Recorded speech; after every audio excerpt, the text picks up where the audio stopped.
L'autonomisation des personnes sourdes, défis et perspectives sur le plan de l'éducation, de la formation professionnelle et de l'emploi, c'est le thème choisi pour le premier Forum international des sourds d'Afrique.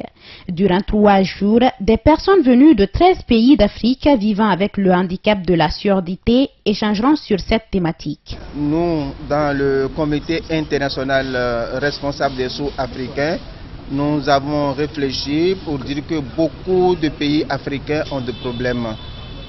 Alors, donc nous avons pensé quand même qu'il faudrait un forum international où les sourds puissent se retrouver pour faire des propositions aux différents gouvernements de leur pays afin qu'ensemble la communauté sourde puisse être épanouie. Et là, nous avons choisi la Guinée. Cette couche vulnérable rencontre d'énormes difficultés dans son existence.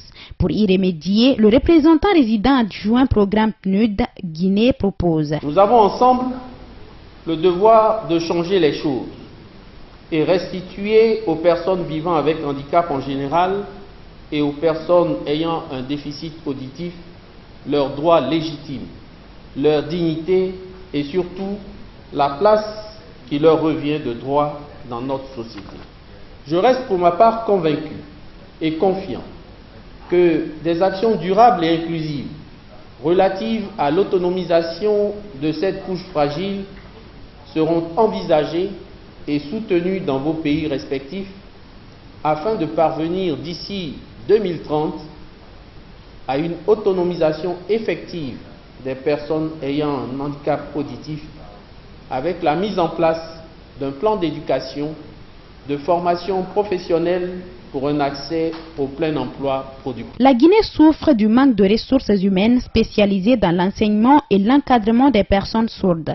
La ministre de l'Action sociale parle de quelques défis à relever. Nous comptons organiser un module de formation en langue des signes au niveau des écoles nationales d'instituteurs et de l'Institut supérieur des sciences de l'éducation de Guinée afin de généraliser la formation des enseignants et des professeurs.